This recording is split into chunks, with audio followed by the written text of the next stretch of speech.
अचो सिखो मोहम्मद रसूलुल्लाह सल्लल्लाहु अलैहि वसल्लम। हसन रजी अल्लाह तआला अन्हु फरमाइन था मो नवाज़ वितर सिखी पांजे नाना मोहम्मद रसूलुल्लाह सल्लल्लाहु अलैहि वसल्लम। मुझे नाना प्यारे पैगंबर सल्लल्लाहु अलैहि वसल्लम मुके सिखारियो हसन कुनूत वितर पढ़ बिया अल्लाहुम्मा हदीनी फी मन हदैत व आफिनी फी मन आफैत व तवल्लनी फी मन तवल्लैत। ए अल्लाह मां तो का हिदायत जो सवाल करया तो, ए अल्लाह मां तो का आफियत जो सवाल करया तो, अल्लाह मां तो जो दोस्त थियण चाहया तो, अल्लाह मां तो का तुनी मोहब्बत जो सवाल करया तो व तवल्लनी फी मन तवल्लैत। अल्लाह वकिनी शर्र मा गज़ैत। अल्लाह तुम के बरकत अता फरमा व बारिक ली फी मा अतैत व किनी शर्र मा गज़ैत फइन्नका तक़ज़ी व ला युक़ज़ा अलैक फइन्नहु ला यज़िल्लु मन वालैत व ला यइज़्ज़ु मन आदैत तबारक रब्बना व तआला। के सिखारी नाना मोहम्मद रसूलुल्लाह सल्लल्लाहु अलैहि वसल्लम। बुजुर्ग वरडा अकाबिर कई साल जिंदगी दा गुजरी गया 60 साला दौर 70 साला दौर माफ कजो कदा पुटड़े के कदा पोटरे के कदा डोटरे के असा नमाज सिखारी है। अम्मा बादु फऊज़ु बिल्लाहि समील अलीम मिनश शैतानिर रजीम। रब्बना हब लना मिन अज़वाजिना व ज़ुर्रिय्यातिना क़ुर्रता अयुन वजअलना लिल मुत्तक़ीना इमामा।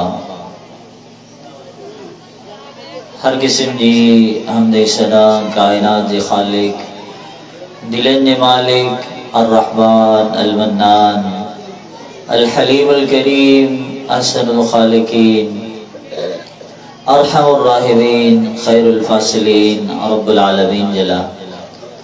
दुरूद सलाम प्यारे पैगंबर साकी कौसर इमाम आज़म कायद आज़म मुर्शिद आज़म मोहम्मदुर रसूलुल्लाह सल्लल्लाहु अलैहि वसल्लम जिनते मुख्तसर हमने सलात का बाद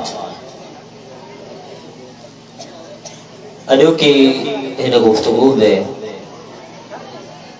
तरबियत औलाद जे उनवान ते चंद गुजारिशूं तालिब इल्म जी हैसियत से पेश करण चाहियां तो। उम्मीद है तो वालिदैन जे लाए सिखण जे लाए खोड़ सारा सबक होंदा ऐ औलाद जे लाए भी इंशाअल्लाह खोड़ सारी नसीहत होंदियूं। तरबियत कीअं कबी आ इस्लाह जा अंदाज केड़ा होंदा असांजे मुआशरे में खुसूसन बाराड़ी जे माहौल में असांजा वीचारा सादा सुदा अनपढ़ियल मुसलमान बिल्कुल इन गाल का बेखबर आहिनि त हिकु ॿार जी तरबियत कीअं कबी आहे। मुंहिंजा जुमला याद कजो ॿार जो कुल सहारो वालिदैन हूंदा आहिनि। इब्तिदाई हयात इब्तिदाई जिंदगी में ऐं मुसलमानो तरबियत एतरी अहम शइ आहे। इहो सॼो ॿार अवां जे चेहरे जी मुस्कुराहट भी बढ़जी सके तो त अवां जे निगाहुनि जे ॻोढ़नि जो सबब भी बढ़जी सके तो। इहो साॻियो ॿार अवां जे हाव जो ठार भी थी सके तो त तव्हां जे मथे जो दर्द ऐं तकलीफ़ भी बढ़जी सके तो। इहो साॻियो ॿार अवां जो रोशन मुस्तक़बिल अवां जी जिंदगी जी उम्मीद भी बढ़जी सके तो। इहो साॻियो ॿार अवां खे खुदकुशी ते मजबूर भी करे सके थो। इहो साॻियो ॿार अवां जो बाहबेली अवां जो सहारो अवां जी जिंदगी जो साथी अवां जी दुनिया जी वॾे में वॾी उम्मीद भी बढ़जी सके थो। ऐं कदा पिटूं ऐं पारतन जी शिकल भी इख्तियार करे सके थो। मुसलमानो यकीनन इहो अवां जो मुंहिंजो माहौल आहे। एक इंसान कीअं थींदो आहे। एक मुसलमान हकीकी मुसलमान कीअं थींदो आहे। एक बेहतरीन माहौल कीअं ठहंदो आहे। असांजे घर जी चार दीवारी में सुकून की फिजा कीअं पैदा थी सके थी। हर चेहरे ते मुस्कुराहट कीअं ईंदी। हर चेहरो उदास कदा भी न थे। असां खिली एक ॿिए सां ॻाल्हाईंदा हुजूं का नाराज़गी न हुजे का तलखी न हुजे, एक ॿिए जे खिलाफ गीबतूं न हुजनि, एक ॿिए जे खिलाफ रंजिशूं न हुजनि, एक ॿिए जे खिलाफ हज़ारे शिकायतूं न हुजनि, बल्कि असां हिकु अहिड़ो माहौल ठाहियूं जेको माहौल मुहम्मद रसूलुल्लाह सल्लल्लाहु अलैहि वसल्लम जी तालीम जी तस्वीर बणिजी वञे। तरबियत कीअं थींदी आहे? माविया बिन हकम रज़ी अल्लाह ताला अन्हु फरमाइनि था, मां नओं मुसलमान थियोसि, मूं सिखियो हो जंहिंखे निछ अचे उहो चए अल्हम्दुलिल्लाह ऐं जवाब में ॿुधण वारो चए यरहमुकल्लाह। फरमाइनि था इहो त सिखियो, पर इहा ख़बर कोन हुई त जेकॾहिं निमाज़ पढ़ंदे कंहिंखे निछ अचे त जवाब में यरहमुकल्लाह कोन चइबो आहे। फरमाइनि था मां निमाज़ पढ़ी रहियो आहियां, दौरान नमाज वेझो वेठल के साथी के निछाई, उन चयो अल्हम्दुलिल्लाह, मूं निमाज जी हालत में चई छॾियो यरहमुकल्लाह। साहबा किराम नाराज थिया, कावड़ वारियूं नज़रूं खणी मुॾां निहारण लॻा। मां दौरान नमाज वरी अञा बि ग़लती कई। हिकु ग़लती त इहा हुई, मूं चयो यरहमुकल्लाह। ॿी ग़लती इहा थी, मां दौरान नमाज कंध फिराए हुननि ना ॾिठो, हालांकि यह गलती है। अञा इन का वॾी ग़लती इहा थी, मां उन्हनि खे चवण लॻुसि वाह तुकला उमया लेमा तंज़ुरूना इलैया, तव्हांखे छा थी वियो आहे, तव्हां मूडा छालाए पिया यार। हाणे सोचण जी ॻाल्हि आहे, अल्लाह न करे असांजे पेश इमाम जे साम्हूं केरु निमाज़ में ॻाल्हाए, ख़बर न आहे उन सां कहिड़ी हालत थींदी। माविया रज़ी अल्लाह ताला अन्हु फरमाइनि था, इन कैफियत में सहाबा ॾिठो, नाराज थिया, कावड़ जी हालत में नज़रूं खणी निहारण लॻा, इशारा करे मूंखे ख़ामोश कराइण लॻा, पर उते मौजूद हुआ मोहम्मद सल्लल्लाहु अलैहि वसल्लम। वमा अरसलनाका इल्ला रहमतल लिल आलमीन। मुंहिंजो इंतज़ार कनि था, मां निमाज़ के खत्म करियां थो, मूंखे पंहिंजे वेझो घुराइनि था। घुराइण खां बाद माविया रज़ी अल्लाह ताला अन्हु फरमाइनि था, मूंखे यादि आहे वल्लाहि अल्लाह जो कसम मां कहरनी वला सबनी वला ज़रबनी, अल्लाह जे रसूल सल्लल्लाहु अलैहि वसल्लम मूंखे सख्त बि कोन ॻाल्हायो, मूंखे दड़का बि कोन ॾिना, मुंहिंजे लाइ का सज़ा बि तजवीज़ कोन कई। वल्लाहि मा राइतु मिसलहु मुअल्लिमन कत्तु, चई अल्लाह जो कसम सॼी ज़िंदगी गुज़री आहे, मोहम्मद जहिड़ो उस्ताद मूं ज़िंदगी में कोन ॾिठो सल्लल्लाहु अलैहि वसल्लम। मुसलमानों, असां उन महबूब जा उम्मती आहियूं, असां उन प्यारे पैगंबर सल्लल्लाहु अलैहि वसल्लम जा उम्मती आहियूं। माफ़ कजो उन वालिद खे छा कजे जेको वालिद खुद जल्लाद बणिजी वञे, खुद ज़ालिम बणिजी वञे, दुनिया जे नंढड़े नंढड़े मामले ते पंहिंजे ॿारनि खे सताईंदो हुजे, तकलीफ़ ॾींदो हुजे, ईज़ा ॾींदो हुजे, परेशान कंदो हुजे, इहो कहिड़ी तरबियत कंदो पंहिंजे औलाद, इहो कहिड़ियूं नसीहतूं कंदो पंहिंजे औलाद, कहिड़ा सबक सेखारे सघे थो इहो पंहिंजे औलाद खे, जंहिंजी ज़बान ते सख़्ती हुजे, शिद्दत हुजे। बाबा साईं जेकॾहिं उताक में आहे त पुट घर में आहे, जेकॾहिं पीउ घर में आहे त पुट उताक में आहे। पुट कॾहिं सोचियो ई कोन्हे त मां बाबा सां कचहरी, पंहिंजी ज़िंदगी जो साम्हूं पेश थींदड़ हिकिड़ो वाक़ियो, हिकु नौजवान तक़रीबन ईअं सम्झो 35 सालनि जी उमिरि खां मथे उमिरि, मूंखे चवण लॻो साईं अॼु मां ॾाढो ख़ुशि आहियां। साईं आख़िर कहिड़ी ख़ुशी आहे, ख़ुशी जी ॻाल्हि कहिड़ी आहे? जे अॼु मुंहिंजे बाबा ज़िंदगी में पहिरें दफ़ो पुट चई मूंसां ॻाल्हायो, इन जहिड़ो को सतायल हूंदो? ऐं इन जो वालिद कहिड़ी तरबियत कंदो इन औलाद, छा सम्झाईंदो? मुसलमानों, असांजे मुआशरे जो वॾो अलम इहो, ख़ुसूसन असांजी बहराड़ी जो अलम इहो आहे, तरबियत जा उहे अंदाज़ जेके मुहम्मद रसूलुल्लाह सल्लल्लाहु अलैहि वसल्लम वटि हुआ, असांजी ज़िंदगी में कोन। मासूम आहे, नंढड़ो आहे, मानी खाइण जे आदाब जी ख़बर कोन्हे, पर सादत बि आहे त मुहम्मद सां गॾु वेठो आहे सल्लल्लाहु अलैहि वसल्लम। केड़ा खुश नसीब आ जेके रसूलुल्लाह सल्लल्लाहु अलैहि वसल्लम सां गॾु हिकु थांव में मानी खाईंदा हुजनि। मासूमियत जी उमिरि, नंढपिण जी जमात, मानी खाइण जे आदाब जी ख़बर कोन्हे, पर सादतात प्यारे पैगंबर सल्लल्लाहु अलैहि वसल्लम सां गॾु मानी खाई रहियो आहे। पंहिंजो किस्सो पाण बयान कंदे चए थो त मानी खाइण जे आदाब जी ख़बर कान हुई, मुंहिंजो हथ सॼी प्लेट में हले थो, रहमतुल लिल आलमीन साम्हूं हुया, मूंखे चवनि था या गुलाम, ए बच्चा, ए पुट, ए नौजवान सम्मिल्ला बिस्मिल्लाह पढ़, कुल भी अमीन साढ़े हथ सा खा, व कुल मिम्मा यली पांजे तरफ खा खा। माफ कजो ही पिंडाल भरल बुजुर्ग बाहे अकाबिर भी आए, यह तो आम मालूमात कदा असा पांजे बच्चे के सिखारियो, कदा असा पांजे लगते जिगर के तालीम ॾिनी। औलाद असांजो पंहिंजो आहे, बच्चा असांजा पंहिंजा आहिनि, असांजे वजूद जो हिस्सो आहे, असांजे जिगर जा टुकड़ा आहिनि। खुदारा इन्हनि ते ज़ुल्म न कयो, इन्हनि ते रहम कयो। खुदारा इन्हनि सां ज़्यादती न कयो, इन्हनि ते रहम कयो। तव्हां वालिदैन न आहियो, वालिदैन जहिड़ो हमदर्द दुनिया में ॿियो केरु न हूंदो, वालिदैन जहिड़ो मुशफ़िक़ ऐं मेहरबान काइनात में ॿियो केरु कोन हूंदो आहे। पर जेकॾहिं उहो ई बाबा गारियूं ॾींदो हुजे, शायदि अॼु कुझु ॻाल्हियूं सख़्त बि थी वञनि, नाराज़ न थिजो, इहो असांजे मुआशरे जो हिस्सो आहे।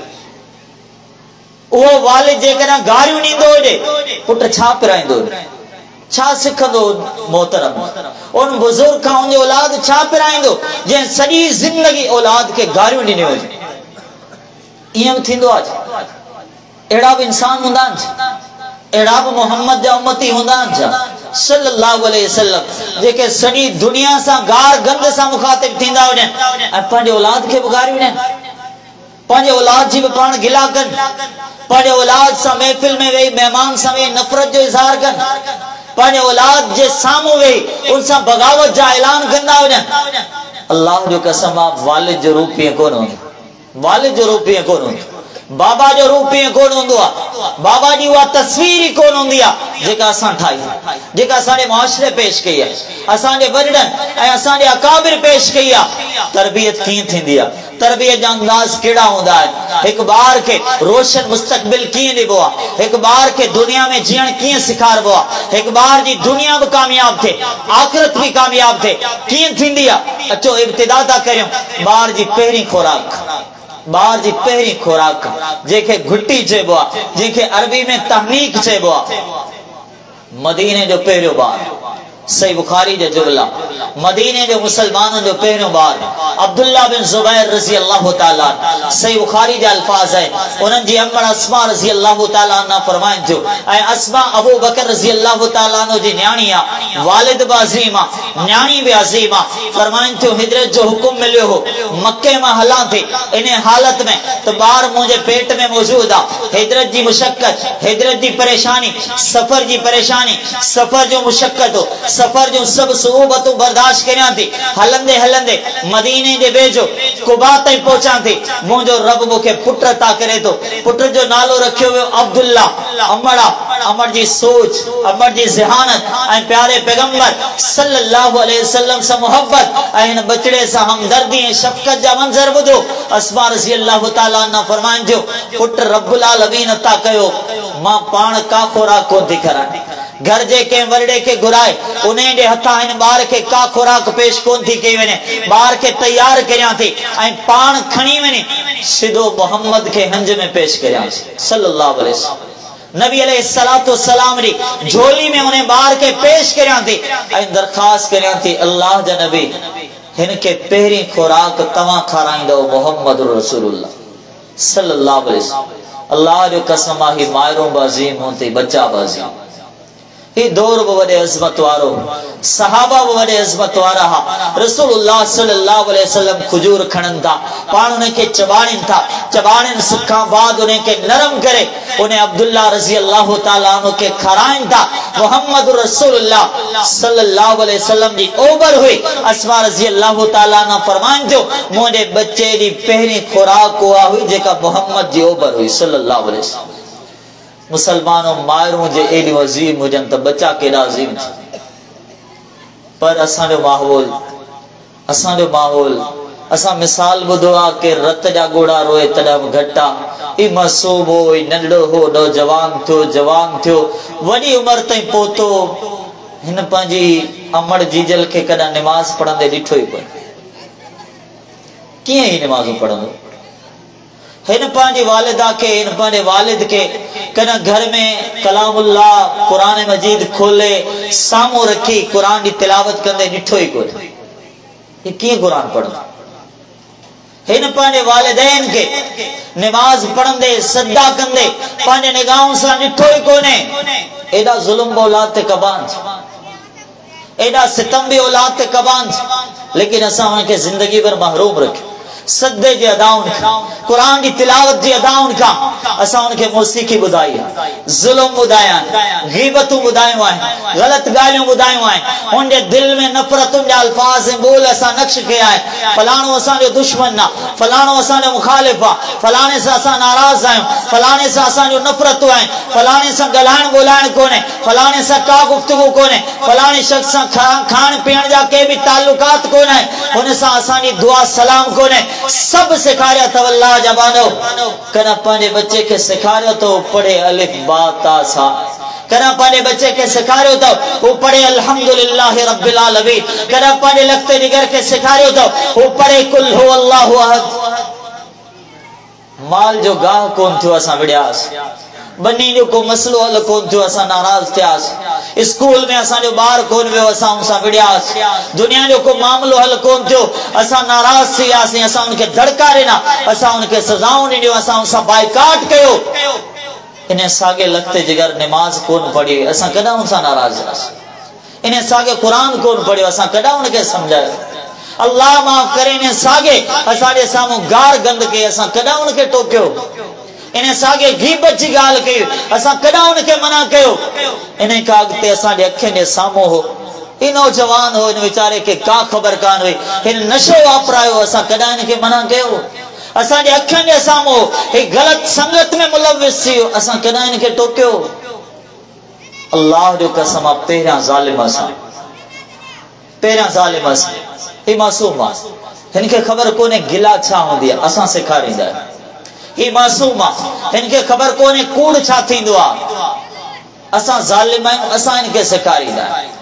ही मासूम आ, इनके खबर कोने तो मुझे वालिदैन जी नफरत कैसा है, असा नफरत करण इनके सिखारींदा आहियूं। ही मासूम आ, इनके खबर कोने हसद छा थींदो आ, दुश्मनी छा थींदी आ, असा इनके सिखारींदा आहियूं। जुल्म त असा सब सिखारिया, पोइ असा छो शिकायतूं कंदा औलाद ना फरमान, पोइ असा छो दाऊं कंदा आहियूं त असांजी औलाद ना फरमान थी वई आहे। हिन रस्ते ते हिनखे कंहिं हलायो, कॾहिं असां इहे ख़बरूं ॿुधूं था, कॾहिं इहे बि पढ़ूं था त भाउ गैरनि सां गॾिजी पंहिंजे भेण खे साड़े वाह ॾेई।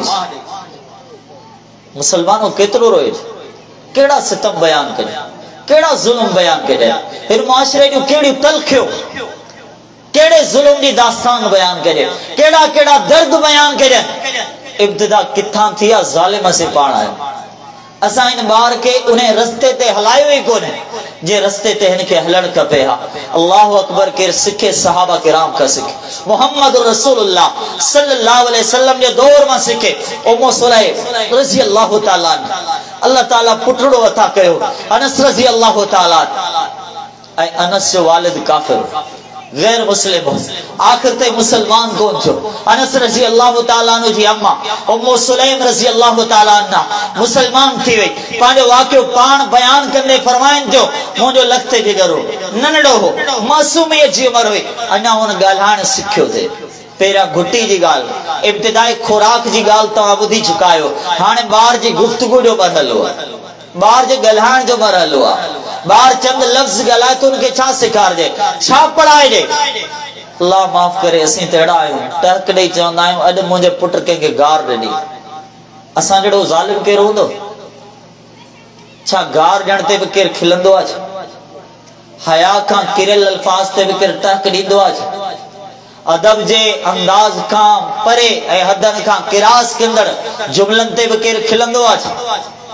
पर ॻाल्हाए पियो छा आहे, लफ्ज़ कहिड़ा सिखारबा आहिनि। उम्मु सुलैम रज़ी अल्लाह ताला अन्हा फरमाइनि जो हालांकि मूंखे ख़बर हुई मुंहिंजो मुड़ुस काफ़िर आहे, गैर मुस्लिम आहे, हू कलिमे शहादत ते बि नाराज़ थींदो, तू ला इलाहा इल्लल्लाह जे लफ़्ज़नि ते बि नाराज़ थींदो, लेकिन मुंहिंजो अनस हो, लखते जिगर हो, मासूमियत जी उम्र हुई, नंढपिण जी ॼमार हुई। मां उनखे अञा ॻाल्हाइण सेखारियो थे। मां उनखे चवंदी हुअसि या बुनैया कुल ला इलाहा इल्लल्लाह, ए मुझा पुटड़ा तो पढ़ ला इलाहा इल्लल्लाह, या बुनैया कुल अशहदु अल्ला इलाहा इल्लल्लाह। अनस रज़ी अल्लाह ताला अन्हु जो वालिद गैर मुस्लिम हा, नाराज थींदा हुआ, पर उम्मु सुलैम रज़ी अल्लाह ताला अन्हा मुसलमान हुई। हे केॾियूं अज़ीम मारूं, केड़ा अदब इन सिखाया, केड़ी अजीम इन औलाद की तरबियत कई हुई। मुसलमानों असां दे माहौल में केड़ी तरबियत, असां उन्हनि खे केड़ी तालीम ॾिनी आहे। मुसलमानों अचो, इन खां बाद जॾहिं ॿार ॻाल्हाइण सिखे थो, इन खां बाद अॻियो मरहलो हूंदो आहे तालीम। अचो हिल पेंडाल में वेठल मुंहिंजा सभु भाइर, जेसिताईं मुंहिंजो आवाज़ पहुचे थो, अॼु खां आज़म करियो स्कूल खां पहिरियां क़ुरान पढ़ाईंदासीं। असां पंहिंजे ॿार खे स्कूल खां पहिरियां निमाज़ सेखारींदासीं। असां पंहिंजे ॿार खे स्कूल खां पहिरियां मोहम्मद रसूलुल्लाह सल्लल्लाहु अलैहि वसल्लम जा फरामीन ॿुधाईंदासीं।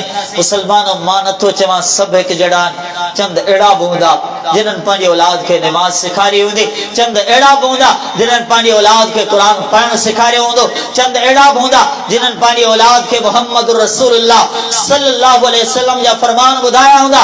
मुसलमानों अचो, अज़म करियो असां सभ खां पहिरियां पंहिंजे लखते जिगर खे क़ुरान जी तालीम ॾींदासीं, फरमान रसूल सल्लल्लाहु अलैहि वसल्लम जी तालीम ॾींदासीं। असां पंहिंजे औलाद जी तरबियत कंदासीं, असां उनखे रोशन मुस्तक़बिल ॾींदासीं, असां उनखे बेहतरीन ज़िंदगी ॾींदासीं, असां उनखे दुनिया में भी कामयाब ठाहींदासीं, असां उनखे आखिरत में भी कामयाब ठाहींदासीं। रब्बना आतिना फिद दुनिया हसना व फिल आखिरति हसना व क़िना अज़ाबन नार। अल्लाह असांजी मंज़िल आहे, असांखे दुनिया में भी कामयाबी खपे। ए असांजा रब तोखां सवाल ला, दुनिया जी कामयाबी भी जा बसी तालिब आहियूं, असां आखिरत में भी कामयाब थियो। अल्लाह इहा भी कामयाबी खपे, जॾहिं दुनिया में आहियूं तॾहिं भी कामयाब, जॾहिं कफन पायूं तॾहिं भी कामयाब, अल्लाह ज़मीन जे मथां आहियूं तॾहिं भी कामयाब, जेकॾहिं लहद जी अंधेरी कोठड़ी में पहुचो तॾहिं भी कामयाब, अल्लाह दुनिया जो कोई इम्तिहान हुजे तॾहिं भी कामयाब, मुनकिर नकीर जा के सवाल हुजे तॾहिं भी कामयाब, दुनिया जो को मैदान हुजे तॾहिं भी कामयाब, जेकॾहिं मैदान महशर हुजे तॾहिं भी कामयाब। रब्बना आतिना फिद दुनिया हसना व फिल आखिरति हसना। अल्लाह असांखे अहिड़ो ठाह, असांजी दुनिया भी कामयाब हुजे, असांजी आखिरत भी कामयाब हुजे। पर ही छा थियो, ॿार जे पेर में कंडो लगे असांखे बर्दाश्त कोन थींदो आहे, पर सागे के जेकॾहिं कफन पाण खां पोइ अज़ाब थे, छा बर्दाश्त कंदो? जेकॾहिं चंद सुडका ऐं सुडकनि जो आवाज़ असांजे कननि जी सिमातनि ते पहुचे, वालिदैन खां बर्दाश्त कोन थींदो आहे, पर नऊज़ बिल्लाह जेकॾहिं जहन्नम जे गमनि ते पहुची वञे पोइ तव्हांखां छा बर्दाश्त थींदो? जेकॾहिं दुनिया जे कंहिं स्कूल जे कॉलेज यूनिवर्सिटी जे इम्तिहान में जेकॾहिं चंद नंबर उनजा घटि थी विया हुया, असीं परेशान ऐं गमज़दा थी वेंदा आहियूं। जेकॾहिं आख़िरत जा नंबर घटि थी वञनि पोइ मुसलमानों कीअं बर्दाश्त? सोचो, एहतसाब कयो पंहिंजे अदाउनि जो, पंहिंजी सोच जो, पंहिंजे किरदार जो, पंहिंजी ज़िंदगी जो। असांजे बच्चनि जो मुस्तक़बिल असांजे हथनि में, असां पाण मुस्तक़बिल ठाहींदासीं, पाण ठाहींदासीं, या नऊज़ बिल्लाह नेस्त ताईं नाबूद करे छॾे, या असीं पाण उन्हनि खे मुस्तक़बिल ठाहे सॼी ज़िंदगी आबाद रखंदासीं, या उन्हनि जो मुस्तक़बिल उजड़ियल वीरान ठाहे छॾे। असांजे हथनि में आहे, असीं कीअं उन्हनि जी तरबियत करियूं था। अचो सिखो मोहम्मद रसूलुल्लाह सल्लल्लाहु अलैहि वसल्लम। हसन रज़ी अल्लाह ताला अन्हु फरमाइनि था, मूं निमाज़ वितर सिखी पंहिंजे नाना मोहम्मद रसूलुल्लाह सल्लल्लाहु अलैहि वसल्लम। मुझे नाना प्यारे पैगंबर सल्लल्लाहु अलैहि वसल्लम मुझे सिखारियो, हसन कुनूत वितर पढ़ बिया, अल्लाहुम्मा हदिनी फी मन हदैत व आफिनी फी मन आफैत व तवल्लनी फी मन तवल्लैत। ए अल्लाह, मां तोखां हिदायत जो सवाल करियां थो, ए अल्लाह मां तोखां आफियत जो सवाल करियां थो, अल्लाह मां तुंहिंजो दोस्त थियण चाहियां थो, अल्लाह मां तोखां तुंहिंजी मोहब्बत जो सवाल करियां थो। व तवल्लनी फी मन तवल्लैत, अल्लाह वकिनी शर्र मा क़ज़ैत, अल्लाह तू मुझे बरकत अता फरमा, व बारिक ली फी मा अतैत व किनी शर्र मा क़ज़ैत फ़इन्नका तक़ज़ी व ला युक़ज़ा अलैक फ़इन्नहु ला यज़िल्लु मन वालैत व ला यअज़्ज़ु मन आदैत तबारक रब्बना व तआला। के सिखारी नाना मोहम्मद रसूलुल्लाह सल्लल्लाहु अलैहि वसल्लम। बुजुर्ग वरडा अकाबिर कई साल जिंदगी दा गुजरी विया, 60 साला दौर, 70 साला दौर। माफ कजो, कदा पुटड़े के, कदा पोटरे के, कदा डोटरे के असां निमाज सिखारी है, कदा असां उनके कुरान पढ़ना सिखारियो, कदा असां उनकी तरबियत कई है। सॼी जिंदगी गुजरी, सॼी ॼमारी गुजरी वई, किथे ईअं त कोन थींदो। अल्लाह न करे अल्लाह न करे किथे ईअं तो कोन थींदो असांजो औलाद हूंदो ऐं क़यामत जॾहिं असांजो पंहिंजो गिरेबान हूंदो रब जे साम्हूं ही शिकायत कंदा अल्लाह हिननि असांखे दीन कोन सेखारियो, अल्लाह ने असांखे कुरान कोन सेखारियो, अल्लाह ने असांखे फरमान रसूल सल्लल्लाहु अलैहि वसल्लम कोन सेखारिया। मुसलमानो छा जवाब ॾींदा, छा जवाब ॾींदासीं? अचो पंहिंजे औलाद जी तरबियत करियो, उनखे दीन सेखारियो, उनखे कुरान सेखारियो, उनखे रसूलुल्लाह सल्लल्लाहु अलैहि वसल्लम जा फरमान सेखारियो। ऐं मुसलमानो पोइ जॾहिं ही नौजवानी जी उम्र खे पहुचनि, तालीम खां बाद जॾहिं ही नौजवानी जी उम्र खे पहुचनि था, इहा उम्र हूंदी आहे ॿार जी ज़िंदगी ठही पए या हमेशा जे लाइ वीरान थी वञे। या उम्र होंदी आहे ॿार जो रोशन मुस्तक़बिल ठही पए या नऊज़ बिल्लाह हमेशा जे लाइ वीरान थी पए। मुसलमानो इहा उम्र हूंदी आहे जंहिंमें हिनजा दोस्त बि ठहनि था, हिन सां चार माण्हू ॻाल्हाइण वारा बि ठहनि था, हिन जा महफ़िल बि ठहनि था, हिन सां गॾु वेहण वारा रफ़ीक़ मजलिस बि ठहनि था। ही साम्हूं बि थी सघे थो, ही आकड़ बि करे सघे थो, ही नाराज़ बि थी सघे थो, ऐं असांजो माहौल आहे नऊज़ बिल्लाह ही ख़ुदकुशी जी धमकी बि ॾेई सघे थो। असांजो माहौल आहे वालिदैन शिकायत कनि था, हे असांजो मुआशरो आहे, इहा उम्र हूंदी आहे। मुसलमानो खुदारा इन उम्र में हिकिड़ो कमु करियो, इन उम्र में हिकिड़ो कमु ज़रूर करियो, हिनखे बुरी संगत खां बचायो, हिनखे हर बुरी महफ़िल खां बचायो, हिनखे शिरक जी महफ़िल खां बचायो, हिनखे बिदअत जी महफ़िल खां बचायो। पाड़े में को मलाखड़ो हुजे, को तमाशो हुजे, को मेलो हुजे, खुदारा हिनखे उन खां बचायो, महफूज़ रखियो इनके शिरक जी महफ़िल खां, बिदअत जी महफ़िल खां, नशे जी महफ़िल खां। इन नशो अपरायो सुभाणे वालिद जे साम्हूं थी बीठो, तूं केरु थींदो आहे? कल कलो को ॿार अॼु नौजवान थियो आहे, वालिद जे साम्हूं बीह रहियो आहे। कुसूर हिन जो आहे, वालिद जी नाफरमानी में करे रहियो आहे, लेकिन कुसूर असांजो बि आहे, हिनखे नाफरमान असां ठाहियो आहे, हिनखे गुनाहगार असां ठाहियो आहे। अल्लाह ताला फरमाए तो मुसलमानों जेकॾहिं इन उम्र में को गलत संगत में हलियो वियो नतीजो छा थींदो? सूरह फुरकान रब्बुल आलमीन फरमायो यौम यअज़्ज़ु ज़ालिमु अला यदैहि यक़ूलु या लैतनी इत्तख़ज़्तु मअर रसूलि सबीला या वैलता लैतनी लम अत्तख़िज़ फुलानन खलीला। यौम यअज़्ज़ु ज़ालिम, अल्लाह फरमाए तो यो ज़ालिम पंहिंजे हथनि खे चबाड़े पाण खाई रहियो हूंदो ऐं चवंदो काश मां मोहम्मद सल्लल्लाहु अलैहि वसल्लम जे रस्ते ते हलां हा, या वैलता लैतनी, हाय मुंहिंजी तबाही, हाय मुंहिंजी बर्बादी, हाय मुंहिंजी वैरानी, लैतनी लम अत्तख़िज़ फुलानन खलीला, काश मां फलाणे के पंहिंजो दोस्त न ठाहियां हा। लक़द अज़ल्लनी अन ज़िक्रि बादा इज़ जआनी व कान शैतानु लिल इंसानि ख़ज़ूला। जॾहिं खां वठी उन जी ज़िंदगी में मुंहिंजो माहौल जुड़ियो हो, तॾहिं खां वठी मुंहिंजी ज़िंदगी में नाफ़रमानी आई हुई, गुनाह आया हा, ज़ुल्म आया हा। मुसलमानों ही छा थी वियो? चंद सालनि जो नौजवान ही ॻाल्हाइण छा सिखियो? हिन जा चंद तालुकात कहिड़ा थिया? हिन जा चंद राबता कहिड़ा वधी विया? ही त वालिद जे साम्हूं थी बीह रहियो, ही त नऊज़ बिल्लाह वालिदैन जो नाफरमान बणिजी वियो। काश हिन जी तरबियत, काश ही कुरान पढ़िया, हे मोहम्मद रसूलुल्लाह सल्लल्लाहु अलैहि वसल्लम जा फरमान पढ़िया। अल्लाह जो कसम आहे कॾहिं ख़ुदकुशी जी धमकी न ॾे, कॾहिं बि वालिद जे साम्हूं आकड़ सां न ॻाल्हाए, कॾहिं बि नाराज़गी सां न ॻाल्हाया। जेकॾहिं ही पढ़ी वेठे हा इम्मा यबलुगन्ना इंदकल किबर अहदुहुमा औ किलाहुमा फला तकुल लहुमा उफ़ वला तनहरहुमा व कुल लहुमा क़ौलन करीमा। जेकॾहिं तुंहिंजी उम्र में तुंहिंजा वालिदैन बुढ़ड़ा थी वञनि, कमज़ोर बणिजी वञनि, ए नौजवान, ए ताकत इख्तियार करण वारा, ए दुनिया ठाहिण वारा इंसान पंहिंजे वालिदैन के उफ़ बि न चए, जेके उफ़ चवण जी इजाज़त कोन हुई। अॼु नौजवान ज़ालिम बणिजी उन्हनि जे साम्हूं बीह रहियो, तरबियत जो फुक़दान हुयो। मुसलमानो तरबियत बुरी संगत खां इन्हनि खे बचायो, नशे वारी संगत खां इन्हनि खे बचायो, गुनाह जी महफ़िल खां इन्हनि खे बचायो।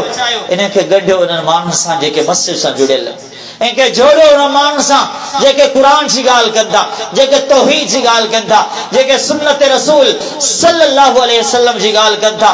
मुसलमानो कॾहिं ईअं बि थींदो आहे, कॾहिं ईअं बि थींदो आहे, असांजे मुआशरे में कॾहिं ईअं बि थींदो आहे अदालत सिंध जी अदालत न्याणी अदालत में पहुती आ अमर जीजल हथ बदे सामू बिठल आ ए अम्मा इं न कजा गैर सा रिश्तो न जोड़जा गैर सा निकाह न कजा मुझी इजाजत तोखे कोने बाबा पहुंची चुको अदालत में मुझी तरफा तोखे इजाजत कोने ए गैर आ अजनबी आ चंद ॾींहंनि जो ताल्लुक जुड़ियो आहे असांजी पोती जी लॼ रखजा असांजे पटके जी लॼ रखजा हया रखजा अदब रखजा खानदान जी लॼ रखजा कौम जी लॼ रखजा कदा ईअं बि थियो आसमान इहे मंज़र में ॾिठा जीजल अम्मा बुढ़ड़ी अम्मा पोती लाहे पंहिंजी न्याणी जे पेरनि ते रखी त अदालत मौजूद आहे हिन वक़्तु गैर सां गॾु वञण जो फ़ैसिलो न कजा नऊज़ बिल्लाह उन नौजवान अमर जी पोती खे उछलायो ऐं फ़ैसिलो कयो त मां के गैर ऐं अजनबी सां गॾु थी वेंदसि इन सां मुंहिंजो निकाह पढ़ायो वञे अमर रोंदी रोंदी रोंदी रहिजी वई बाबा रोंदो रोंदो रहिजी वियो ऐं न्याणी अॼु के गैर जे हवाले थी हली वई मुसलमानों ये जुल्म थींदा रहिया आसमान में ॾिठा ज़मीन में ॾिठा अखबार में तहरीर थिया नशर थिया मीडिया ते पहुची विया इहा ज़ुल्मनि जी दास्तान ॿुधंदा बि रहियासीं ॾिसंदा बि रहियासीं किथां थींदा इहे निकाह किथां थींदा इहे इजाब क़बूल मुसलमानों किथां ठहंदा इहे रिश्ता जिन्हनि रिश्तनि खे मोहम्मद हराम चयो सल्लल्लाहु अलैहि वसल्लम जिन्हनि रिश्तनि खे प्यारे पैगंबर सल्लल्लाहु अलैहि वसल्लम जिन्हनि निकाह खे हराम चयो आहे अय्युमा इमरा नकहत बगैर इज़्न वलिया फनिकाहुहा बातिल फनिकाहुहा बातिल फनिकाहुहा बातिल उहा औरत जेका निकाह करे थी पंहिंजे वालिद जी मर्ज़ी खां बग़ैर पंहिंजे रिश्तेदारनि जी मर्ज़ी खां बग़ैर पंहिंजे वली पंहिंजे सरपरस्त पंहिंजे वॾड़े जी मर्ज़ी खां बग़ैर फनिकाहुहा बातिल उनजो निकाह बातिल आहे फनिकाहुहा बातिल उनजो निकाह बातिल फनिकाह हुआ बातिल उन्होंने निकाह बातिल है मुसलमानों मोहम्मद फरमान था हराम सल्लल्लाहु अलैहि वसल्लम पर अॼु हे तो जुल्म थियनि था अॼु तो ये केस थियनि था केड़ो डी खाली है मुसलमानों अल्लाह माफ करे केड़ो डी खाली है मुसलमानों जे असां जे नी असां जी अखबार कारोकारी जो केस न लिखियो हुजे जे नी असां जी अखबार हराम जे निकाह जो केस न लिखियो हुजे मुसलमानों ये जुल्म छो था तरबियत जो फुकदान ना असा पांजे औलाद जी वा तरबियत कई कोने जेका तरबियत सिखारी हुई मोहम्मद रसूलुल्लाह सल्लल्लाहु अलैहि वसल्लम मुसलमानों अचो पांजे औलाद जी तरबियत कर खुदा रा पांजे औलाद जी तरबियत करियो एड़ी तरबियत थी वने एड़ी तरबियत थी वने त आसमान का बुलंद फरिश्ता वसाला दुआओं कंदा आसमान का बुलंद फरिश्ता अल्लज़ीना यहमिलूना अल-अर्श व मन हौला युसब्बिहूना बिहम्दि रब्बिहिम व युमिनूना बिही व यस्तगफिरूना लिल्लज़ीना आमनू रब्बना वसिअता कुल्ल शैइन रहमतन व इल्मा फगफिर लिल्लज़ीना ताबू वत्तबऊ सबीलक अल्लाह अर्श के खान वाला फरिश्ता रब्बुल आलमीन का सवाल करे रहा है अल्लाह तौबा करन वारन के माफ फरमा अल्लाह सिराते मुस्तकीम ते हलन वारन के माफ फरमा वक़िहुमुस सय्यात व मन तकिस सय्यात यौमइज़िन फ़क़द रहमता अल्लाह हर मुसीबत का हर शर का हर परेशानी का इनके महफूज फरमा अल्लाह उन्हनि जी मग़फ़िरत फरमा जिन्हनि पंहिंजी इस्लाह कई आहे अल्लाह उन्हनि जी मग़फ़िरत फरमा जिन्हनि पंहिंजी इस्लाह कई आहे ऐं जिन्हनि पंहिंजी औलाद जी इस्लाह कई पांजी इस्लाह पांजे औलाद जी इस्लाह पांजी तरबियत पांजे औलाद जी तरबियत मुसलमानों अज तरबियत जी वडी गलती आती असा पान त मासूम के चयो तू नमाज पढ़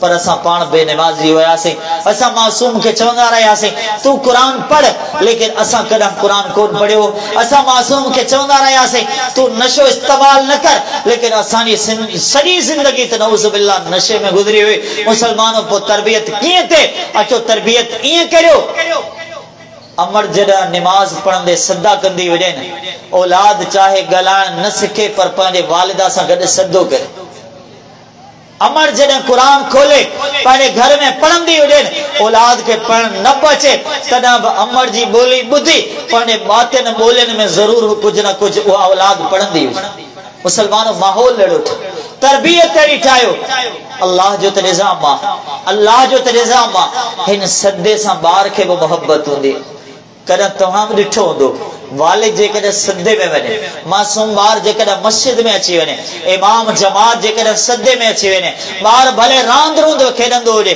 भले कंहिं बि क़िस्म जी शरारतुनि में मशगूल हुजे, जॾहिं पेशानी सदे में वेंदी आहे न, ॿार डुड़ंदो सदे में वेंदो, उनखे सदे सां मोहब्बत आहे, उनखे रिवाज सां मोहब्बत आहे, उनखे सदे जे अदाउनि सां मोहब्बत आहे। इहा मोहब्बत उनजे दिल मां कढण वारा ज़ालिम असीं आहियूं।